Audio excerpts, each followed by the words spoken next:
Now, a lot of people think that when we talk about sex, we're talking about parts of the body. That's the first mistake that everybody makes. And the fact of the matter is, I have to take off my coat, especially when I'm talking about sex. I have to take off my coat. How are you, Mitch? Mitch knows that. Mitch knows that when I get really warmed up about sex, I've been known to divest myself, but they've gotten wired on this thing, and so there's not much way I can do that. The fact of the matter is that we are not talking about parts of the body, specific parts of the male and female anatomy, physiology, when we're talking about human sexuality. Those things are part of the plumbing. Well, to give you an example of what I mean by that, if you were to chop off my big toe and send it to a pathologist who is knowledgeable in such matters, he would be able to tell you in a matter of a couple of hours of analysis that this was a male big toe, not a female big toe. The fact of the matter is that you and I are sexed in every one of the billions of cells that make up our body. Every single cell has a sex characteristic in it that is determinable by lab analysis, which means that even physiologically speaking, when we talk about our sexuality, we are not talking about parts of our body, because my sexuality informs my whole being. And there is simply no way I can leave my sexuality out when I'm relating to God, to that wall over there, or to anybody here. There's no way that I can lay that down, because it's part of my total personhood as a being in the world, which means that I am relating heterosexually to every woman in this room right now, because you're listening to me as a woman listening to a man, filtering out all the nonsense a man might say about sex, and I'm relating homosexually to every man in the room. Don't get frightened by that. That just means same sex. That's what it means, okay? Because you're listening to me as a man listening to a man, and you're relating to me man to man, and I'm looking at you as a man looking at a man, okay? Now, once we get that, it's even more important to understand that even when we say that, it's more complicated, when we're not talking about parts of the body, but persons, right? It gets more complicated than that. Before we go to that, I have to make a point. One time at my dinner table, my eldest daughter, Amy, who was in a public high school at that time, came home and was at the dinner table and said she wanted to get out of the dull, boring, awful, repetitious, family life education course. This is a euphemism for sex education. They do not use that term because it would scare the hell out of parents. So and she wanted out because she knew all that stuff anyway. And before I could get a word in edgewise at my own dinner table, why, my eldest son, who was then 18 and a half, I think, said, yeah, those courses are really dumb. They teach you the same stuff from the 6th grade onwards, and you know, it's all, every time it's the same stuff every year. The only difference is in high school, the Planned Parenthood is coming and snap condoms at you. Otherwise, it's all the same stuff. And if you don't know all there is to know about sex by the time you're 12 years old, forget trying to learn, because you're just too stupid to pick it up. Well, I finally got a word in there, and I said that I didn't quite agree with his comment. I understood that the courses were repetitious because they dealt with parts of the anatomy rather than with persons. But that particular year, and this was about 8 or 10 years ago, that particular year, a book had just sold its 5 millionth copy, and it was called Everything You Always Wanted to Know About Sex, but Were Afraid to Ask. And I was relatively certain at $5.95 a copy, these were not 11-year-olds who were picking it up. So obviously there were a lot of adults who felt there was more to it than that. Now, when I say it's more complicated, though, than our realization that even physiologically we are sexed as persons from head to toe than simply a matter of genitalia, the fact is that from the moment we are born, we begin to understand and comprehend our sexual identity. The way mommy treats this baby as boy or girl baby, the way daddy treats this baby as boy or girl baby, these things are very informational to a child. Right from the very beginning, the child begins to pick up communications about whether it's a good thing or a bad thing to be a boy or girl child in the world. By the 18th month, according to John Money, one of the leading researchers on human sexuality in our country, especially on sexual anomalies, John Money says that gender identity is firmly established by the 18th month. He's done this through a study of children with sexual gender anomalies, such as hermaphroditism, which he has covered for over 25 years with some individuals and twins and so on. One of the things he discovered was that the importance of gender education in the first 18 months is so profound that it is safer if once it's discovered, say, that the child has the organs of both sexes are developing, and sometimes that takes a little while to discover that, that if that child has been reared as a child of one sex rather than the other for 18 months, and yet every chromosome in its body says that it's of the other sex, then it's rearing, it is safer to render it surgically the child of its education for the first 18 months than its cellular or hormonal content. That's how important even the first 18 months of sexual rearing is, whether it's a good or bad thing to be boy or girl child in the world. But sexual education continues apace. At a certain age, very young, child is looking up from crib and notices that these two giants in the world, one has a different voice, and one has knobs on. And this one cuddles me a lot, and I get warm things from her, and this one, and so on. That is an education in sexual roles and in how men treat women. And it begins also very early. And the attitudinal formation is already taking place. The child is learning how to behave as child in this world of adults, one of whom is different from the other. And he is also learning how these differences affect that relationship up there, the big one, the giants. Okay. At the University of California, one year, during the height of the new feminist movement, they were doing a great deal of, it's about 8 blocks from where I live, the University of California Medical Center, and they were doing a lot of elevation of consciousness about sexism. Everybody was reading Ms. magazine religiously, and they were holding seminars against sexism and so on. And somebody decided to check this out, see how well things were going. And so they plopped a child down in the foyer of the pediatrics ward in a playpen. They hid a camera. They hid a video camera with an hour's tape in it and a microphone, just like candid camera. Had one advantage, and that was Alan Funt was nowhere on the premises.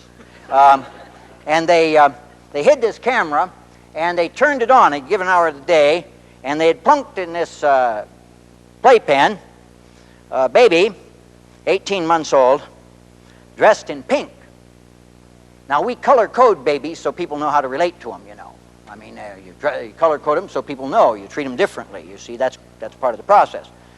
So, sure enough, they photographed doctors and interns and visitors to the hospital and janitors and other personnel who came by this location. They photographed them during that given hour, coming up to this little baby dressed in pink and saying, "Hello there, sweetheart. How are you, darling?" I'm in blue.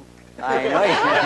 That's just it. Oh. And they're saying, "Hello there, sweetie. How are you, honey? Isn't she cute?" You see, you're all laughing because we don't treat boy babies that way. And they, "Oh, aren't you beautiful? Isn't that fine hair? And look at those nice bones. Hello there, darling. Oh, you're a little doll." And the next day, they took exactly the same baby, put it in exactly the same location, only this time they dressed it in blue, color code for boy baby, and they found, because hospitals work on a routine, many of exactly the same people coming by that same station at the same hour and treating the baby this way. "Hello there, bitch. How are you, toughie? Hey there," and giving him Dutch rubs.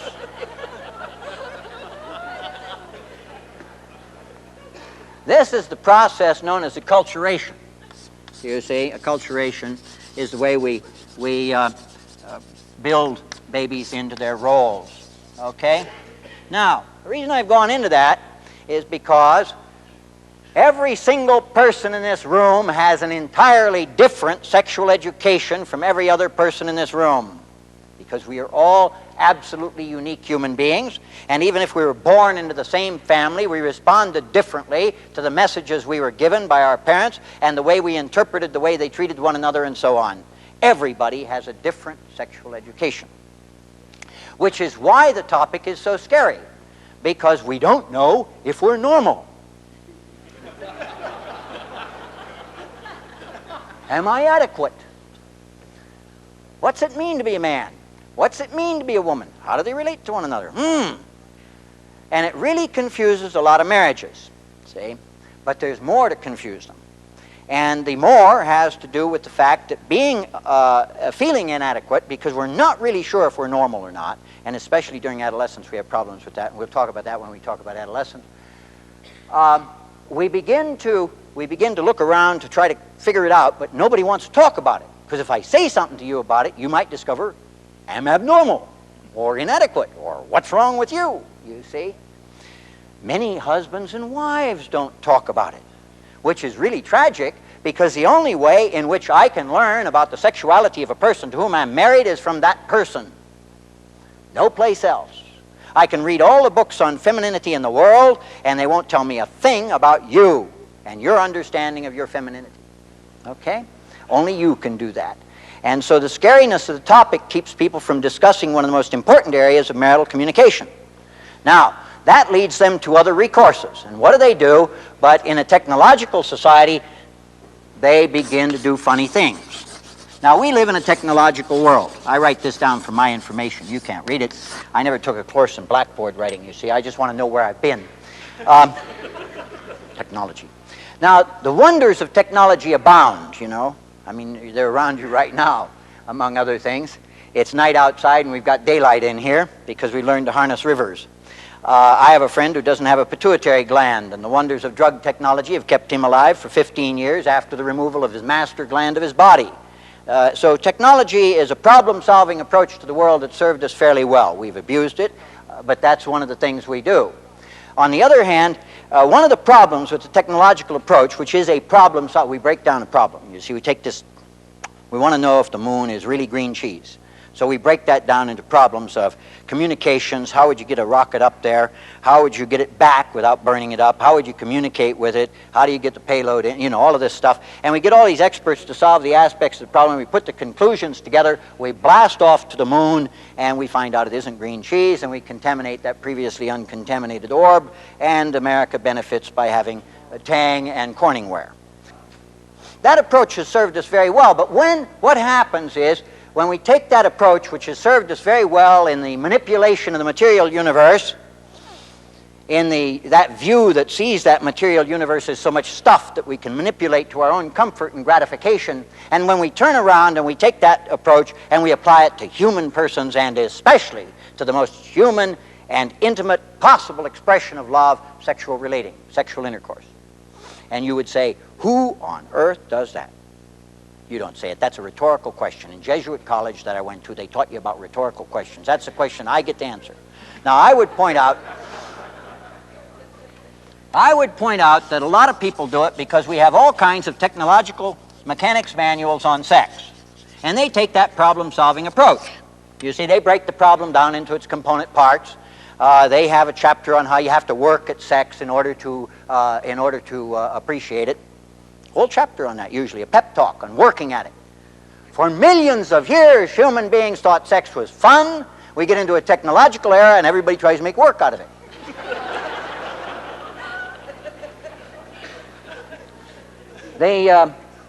It's the same attitude we have. You know, a doctor says to the guy, you need to relax, you know, go learn to play golf, and that'll relax you, see? And 6 months later, he's dead on the golf course because he hasn't lowered his par. You know, he's breaking all the clubs over his knees, made work out of it again, see? No relaxation there.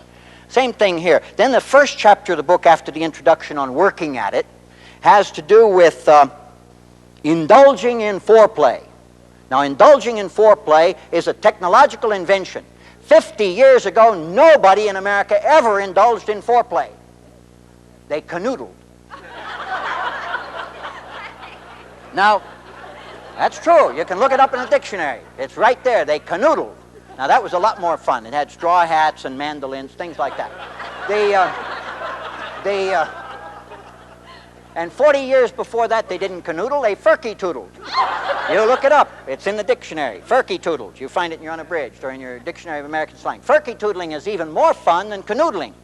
But we've got indulging in foreplay, which has something to do with 20 minutes or 3 minutes of pressing buttons or something. Then they have a next chapter on lubrication of parts, and another one on juxtapositioning of pistons and valves, and a final one on pressing starter buttons to get a mutual blast off. Now, the problem with this is it leaves out persons.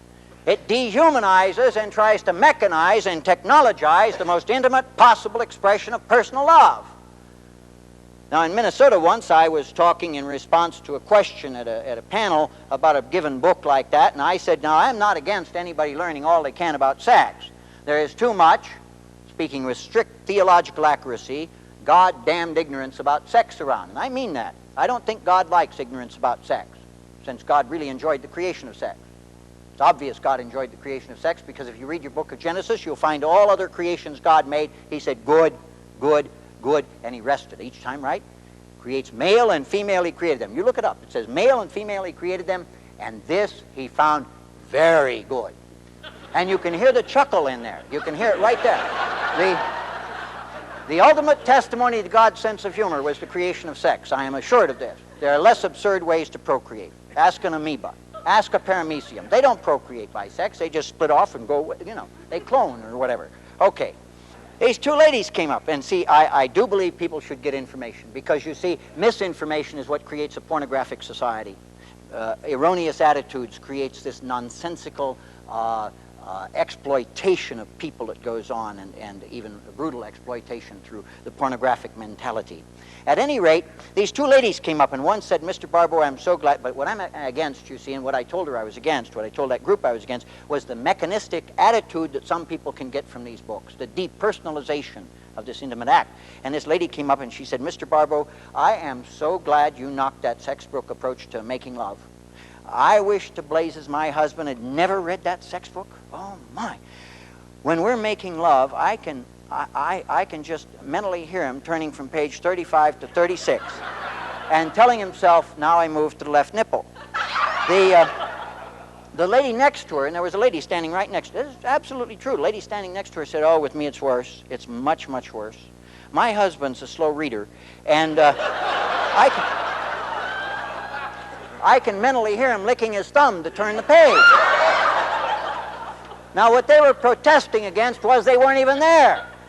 This guy was reading a script written by somebody else, and when we're both doing that, then we're schizoid, and then we wonder what the heck is going on here, why we don't enjoy it. Well, why do people do a thing like that? Well, you see, the problem is we're in a performance-oriented society. Now, this is also another good thing. We've accomplished a lot of the wonders of our world by being performance mentality people. The beginnings of that come in potty training, where we learn to perform. One friend of mine, a pediatrician named Dr. Lanosky, he talks about the terrors of potty training. He's a great pediatrician. He says, we put this kid on this cliff.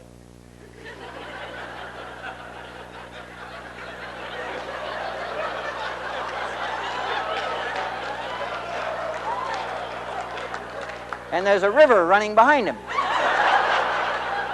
And the floor is this far away. He could crack his skull down there. You'd be terrified too. The anal sphincter valve goes like this, and you say, put it in the pot. You offer him lollipops, Tootsie Rolls, anything, do jigs. Finally you threaten, put it in the pot or I'll leave it in your pants all day, and things like that, see?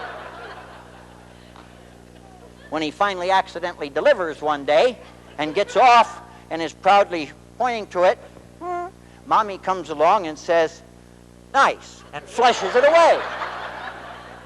At which point Junior looks down and says, danged if you'll get another one. If they were going to do it right, according to my Dr. Lanosky friend, they would festoon the booth. They would run arrows from the front door to the bathroom for a week. They would not flush that toilet. They would go to the neighbors if they had to. They would go down to the local service station. They would say every time a guest came in, Johnny, show him what you did. You know, put a crown on his head because this is accomplishment. They would reward him for this accomplishment, and then he would repeat it. However, even when that isn't a problem, we get into grammar school and they put seal on our paper, gold star.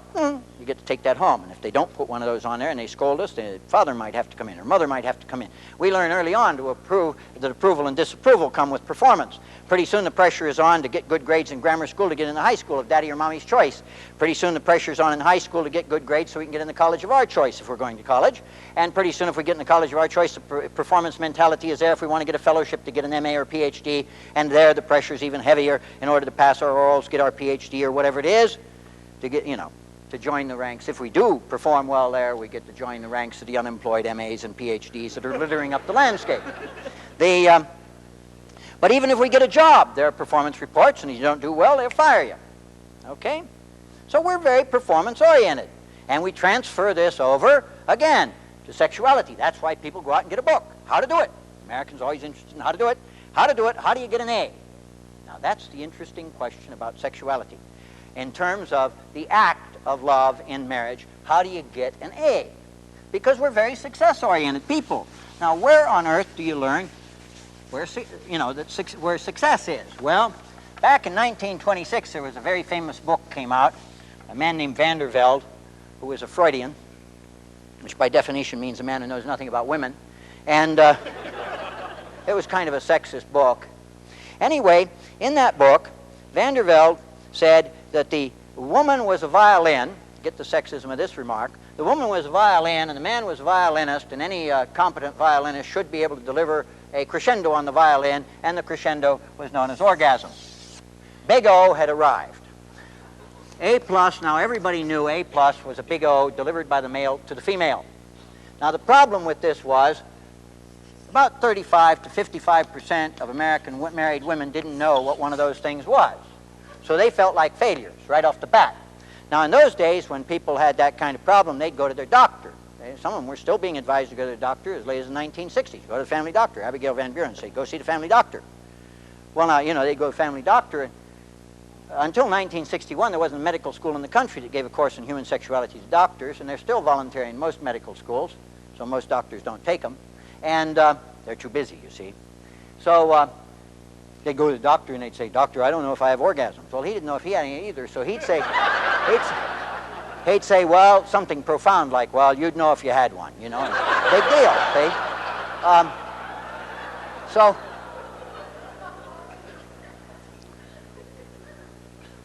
So they felt very disappointed, and their husbands felt worse because they were told they were responsible for delivering this thing, and so they felt, in a performance-oriented society, they weren't doing very well.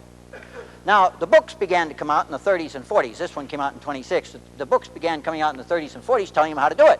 See, the how to do it manuals became very, very popular in that period. Now, the books had a problem because there are only so many contortions the human body can get into, and there are only so many orifices in it, and so on.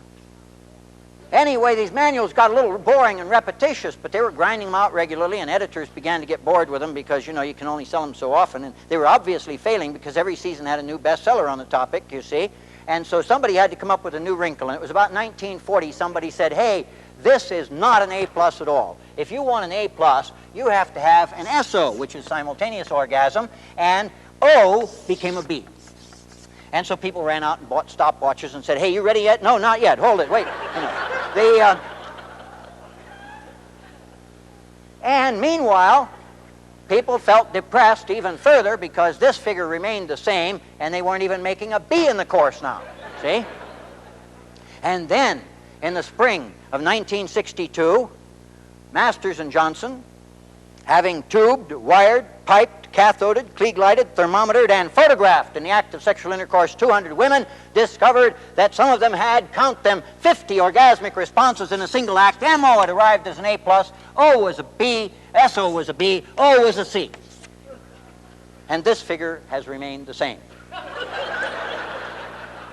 Within 1 year, articles were appearing throughout the press in America about the new impotency among American men. Well, they weren't impotent. They just said, the hell with it.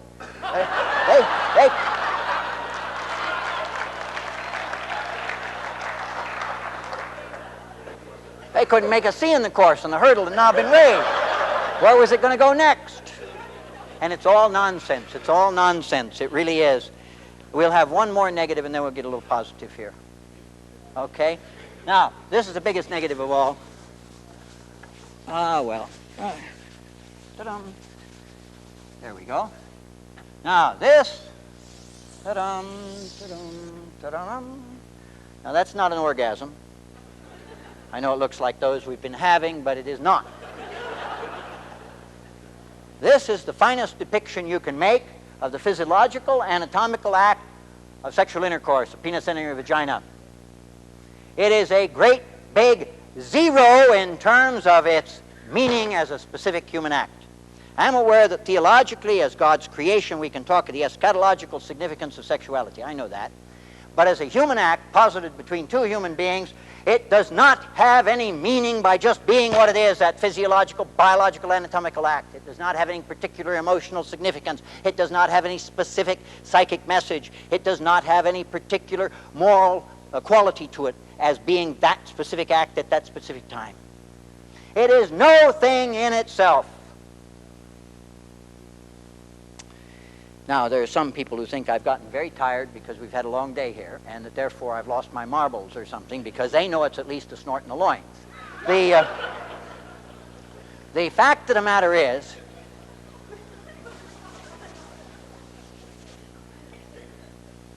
that I am well aware, as that eminent theologian Clayton Barbeau said in a book he wrote in 58 and got published in 61 called The Head of the Family, that as he said then, that this action is capable of being the nearest thing to the beatific vision this side of heaven when it's very good.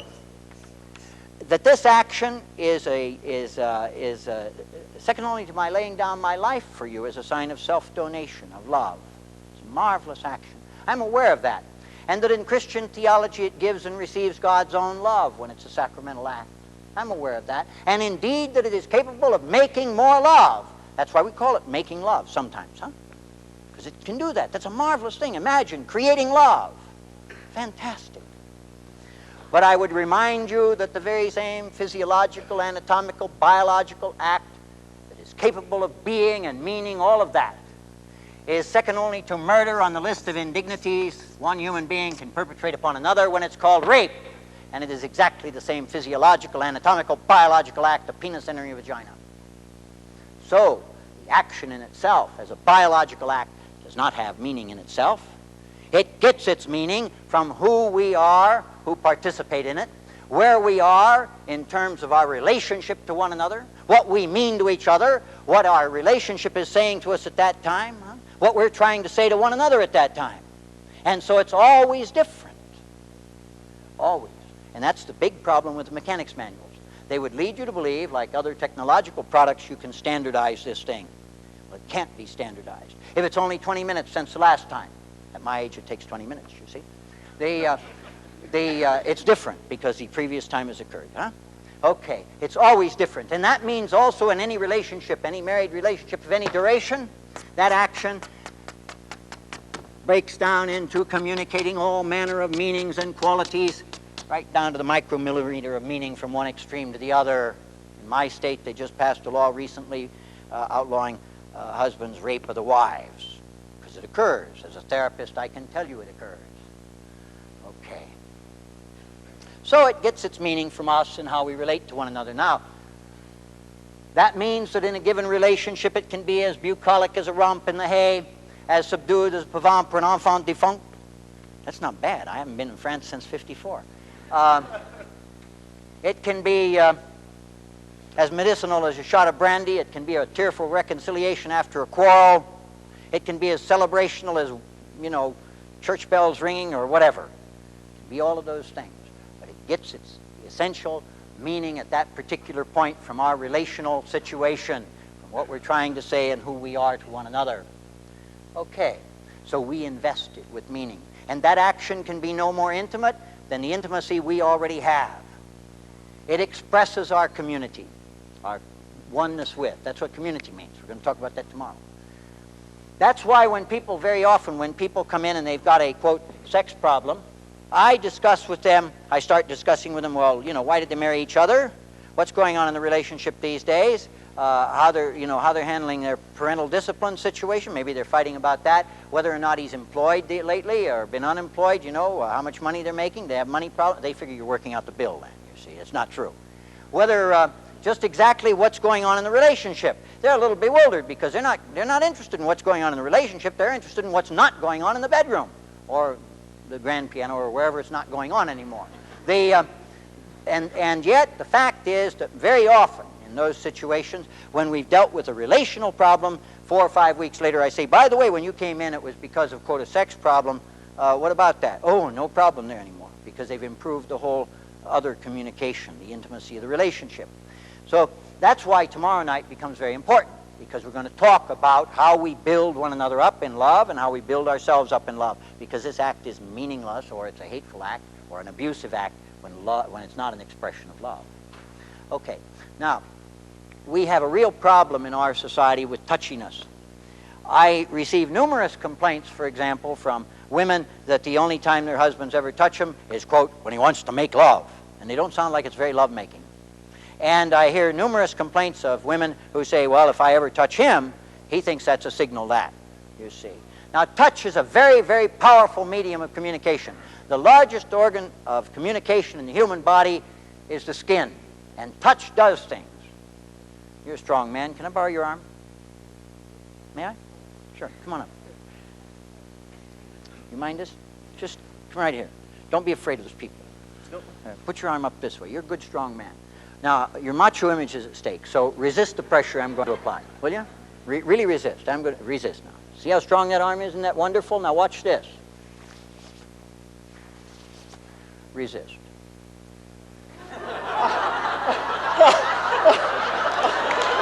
Hold it. Just stay right there. That's called rubbing somebody the wrong way. Oh, we have to go through this again. Yeah, well, I have to give it back. Oh, I see. Okay, resist. He is now twice as strong as he was before. Thank you very much. That's called a good stroke. Everybody needs good stroke. Touch is a profound medium of communication. In the back of one of my books, I recommend a book on the art of sensuous massage, not as a prelude to indulging in sex, but rather as a means of communicating love non-verbally. Marvelous way of doing it. But you should read a book on it, otherwise you might rub him the wrong way and leave him limp, and that may not be what you had in mind. You don't want to leave people weaker. See, I never leave anybody weak. Now, the communication then of love, the communication of love through touch becomes very important. And sometimes, like recently, I had a client come in, and she was protesting. Her teamster husband only made love very irregularly, and then at her request, and he always seemed tired, and he said she demanded too much, and da-da-da-da, and it went on this way. And finally I said, tell me, what do you get out of it?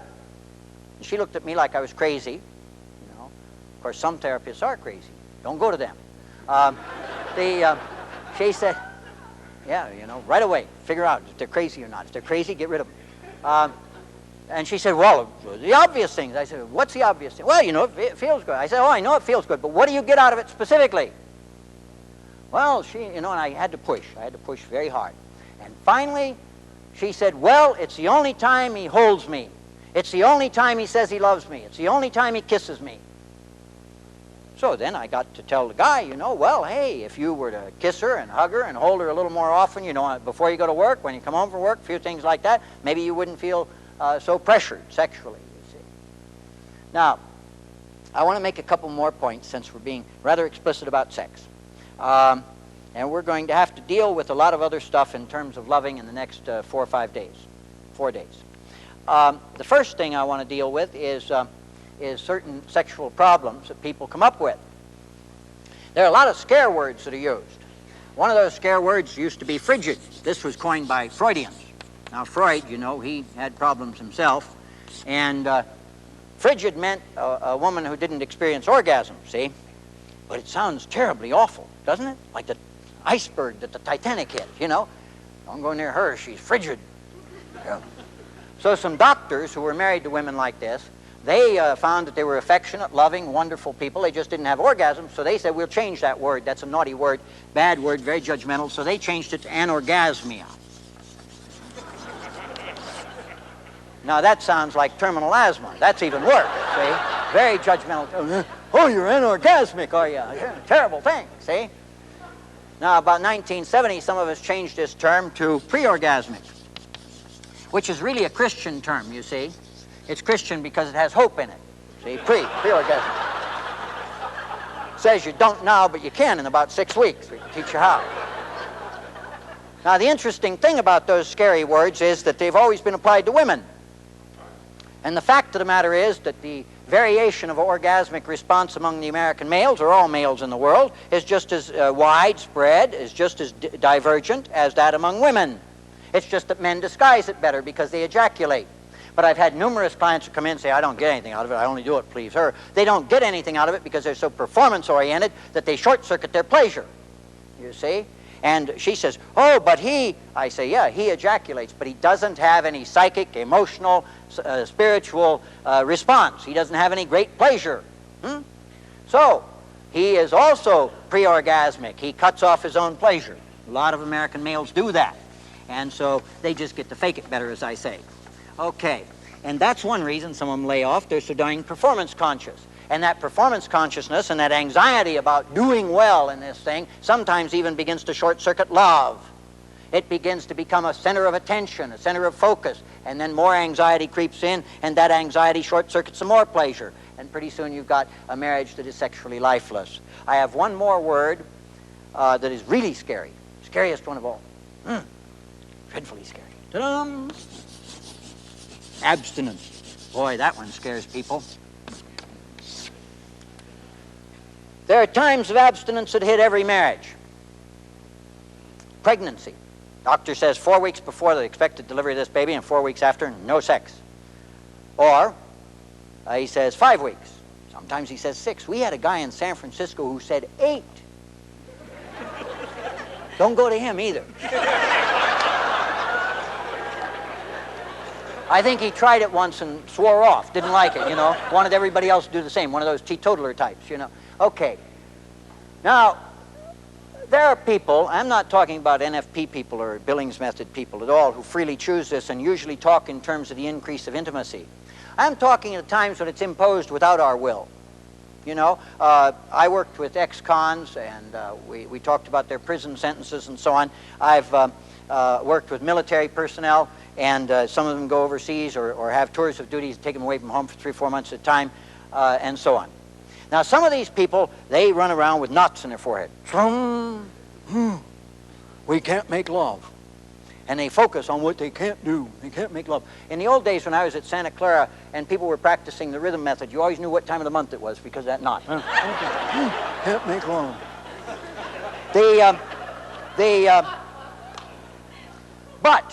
But the fact of the matter is that by focusing on that, they end up frustrating themselves further. You say, well, can't do. This ain't what I bargained for.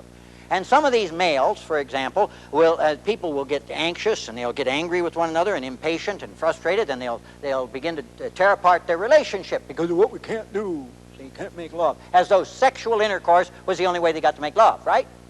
And so some of them even, you know, they use it as an excuse for infidelity. They hunker down with some hustler at the bar and say, man's got to have his release, you know, as though the human male were a cow that had to be milked regularly.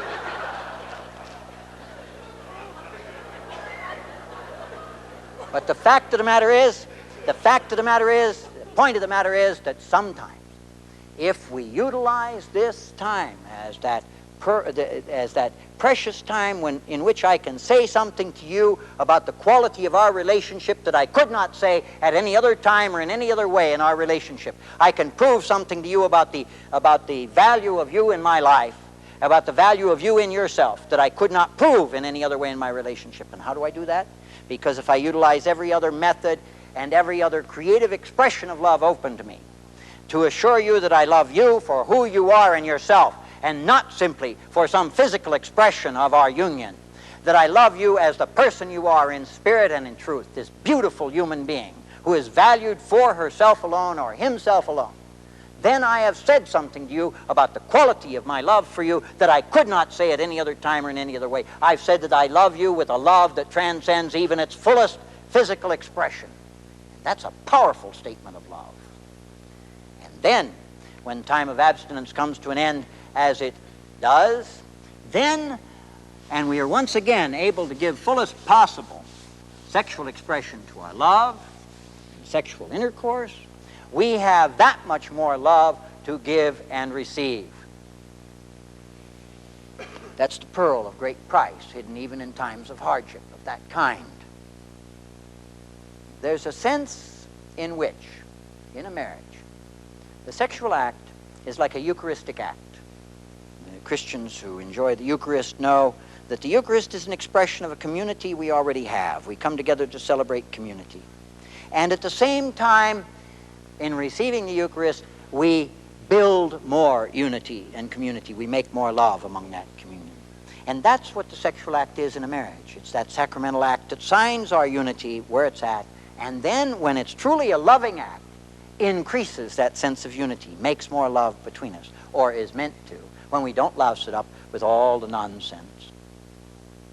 We are now out of time, and I want to thank all of you for your attention, and as you'll learn tomorrow, attention is a sign of love, and I deeply appreciate the lovingness you've shown us up here. Thank you.